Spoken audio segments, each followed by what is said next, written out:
সবাইকে প্রীতি ও শুভেচ্ছা জানিয়ে শুরু করছি সংবাদ শিরোনাম। রক্তের শপথ, আওয়ামী লীগকে রাজনীতি করতে দেওয়া হবে না। আক্তার হচ্ছে ডাল নেই তলার নেই নিধিরাম সর্দার। আগে কখনো তার নাম ছটা একটা শুনি নাই।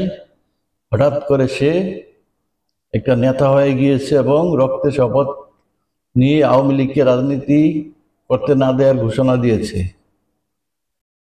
আওয়ামী লীগ অনেক পুরানো একটা রাজনৈতিক দল, তার বাপের জন্মের আগের একটা রাজনৈতিক দল।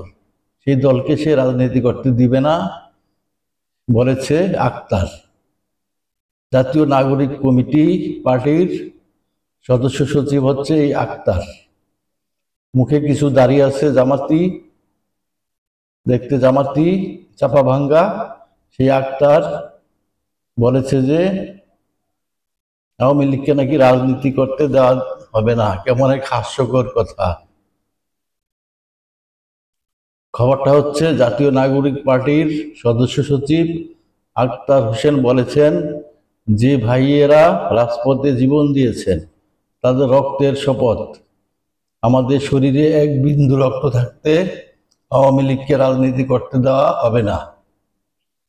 অর্থাৎ তাদের শরীরে যদি এক বিন্দু রক্ত থাকে, আওয়ামী লীগকে আর রাজনীতি করতে তারা দিবে না।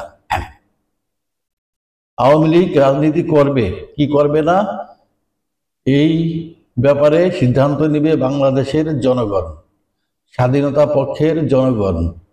যারা আওয়ামী লীগের নেতৃত্বে, ছাত্রলীগের নেতৃত্বে 1971 সনে এই দেশকে স্বাধীন করেছিলেন, তারাই সিদ্ধান্ত নেবে যে আওয়ামী লীগ এদেশে রাজনীতি করবে কি করবে না। এক রাজাকারের ছেলে আক্তার এসে বলল যে আওয়ামী লীগ রাজনীতি করতে দিবে না। সেই কথা কখনো আমরা মেনে নিব না এবং মানাও যায় না। কারণ এই রাজাকারের নাতিপুতিরা দেশটাকে দখল করেছে 5ই আগস্ট একটা সন্ত্রাসী কায়দায়। যে সন্ত্রাসী কায়দার কথা ডক্টর ইউনূস স্বীকার করেছে ক্লিনটন ফাউন্ডেশনের এক অনুষ্ঠানে।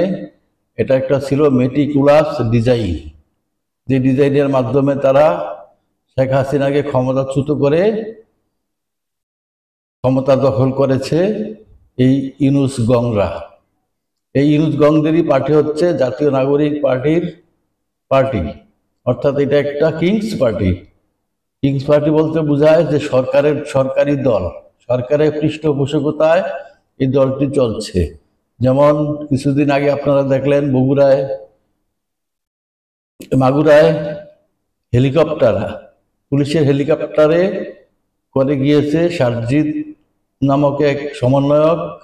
মানে এখন তার তো সমন্বয়ক না, রাজনীতির নেতা বলা যায় না, তাও কিন্তু তারপরে বলতে হয় যেহেতু তারা রাজনীতি দল গঠন করেছে।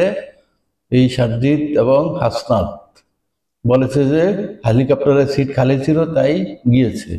হেলিকপ্টারের সিট খালি থাকলেই যেতে হবে এমন কোনো কথা নেই। এটা একটা সম্পূর্ণ হাস্যকর কথা। তারা এখন দেশে জোরদার মুলুকতার এই পদ্ধতিতে এগুচ্ছে, অর্থাৎ জোর করে আওয়ামী লীগকে তারা নিষিদ্ধ করবে। কিন্তু আওয়ামী লীগের জনপ্রিয়তা এই দেশে এখনো 60%-এর বেশি, অর্থাৎ শতকরা 60 জন আওয়ামী লীগের সমর্থক। এত বড় একটা দলকে নিষিদ্ধ করবে এই আক্তার নামক রাজাকারের বাচ্চা, এটা কখনো সহ্য করা যায় না। তার কথা শুনলেই আমাদের রক্ত গরম হয়ে ওঠে। সে বলছে যে এক বিন্দু রক্ত থাকতেই নাকি আওয়ামী লীগকে রাজনীতি করতে দিবে না।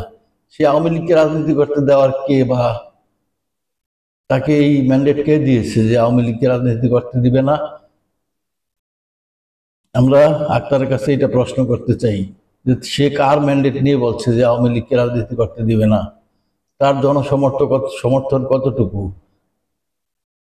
ডাল নাই তলোয়ার নাই নিধিরাম সর্দারের মতো কথাবার্তা। গত শনিবার বিকেলে রাজধানী শাহবাগে জাতীয় জাদুঘরের সামনে ঢাকা মহানগর এনসিপির উদ্যোগে আয়োজিত এক বিক্ষোভ সমাবেশে তিনি একথা বলেন। গণহত্যার দায়ে আওয়ামী লীগের বিচার, নিবন্ধন বাতিল, রাজনৈতিক ও সাংগঠনিক কার্যক্রম নিষিদ্ধের দাবিতে এই বিক্ষোভ সমাবেশের আয়োজন করা হয়। আমরা জানি জুলাই আগস্টের যত হত্যাকাণ্ড ঘটাইছিল তারা ছিল সমন্বয়কেরা, অর্থাৎ তৎকালীন সমন্বয়কেরা মেটিকুলাস ডিজাইন হিসাবে মুগ্ধকে হত্যা করেছে, সাইদকে হত্যা করেছে তাদের আন্দোলনকে বেগবান করার জন্য। এটা পুলিশে হত্যা করে নাই বা শেখ হাসিনার এখানে কোনো হাত ছিল না, এটা ছিল একটা মেটিকুলাস ডিজাইন। এই ডিজাইন হিসাবে তারা দেশে হত্যাযজ্ঞ ঘটিয়েছে।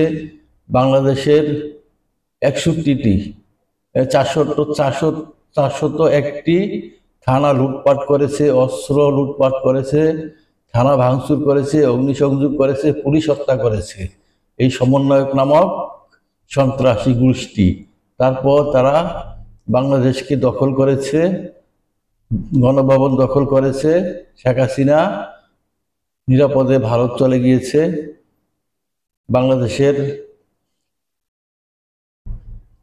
সেনাবাহিনী শেখ হাসিনাকে ভারতে পৌঁছে দিয়েছে, এটা আমরা জানি সবাই। শেখ হাসিনা পালিয়ে যায় নাই, শেখ হাসিনা এখনো বাংলাদেশের বৈধ প্রধানমন্ত্রী, আর ডক্টর ইউনূস হচ্ছে অবৈধ প্রধানমন্ত্রী, অসাংবিধানিক প্রধানমন্ত্রী।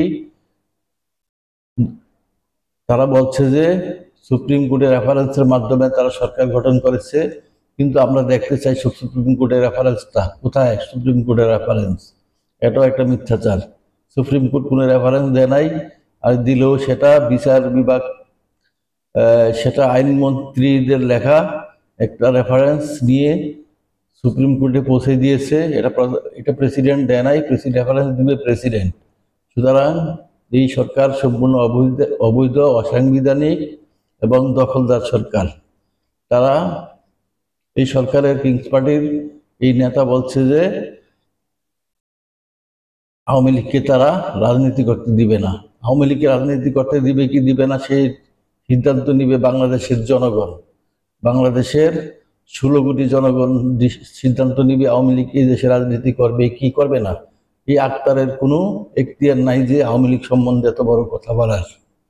সুতরাং আমরা এই এনসিপিকে বয়কট করলাম আজ থেকে।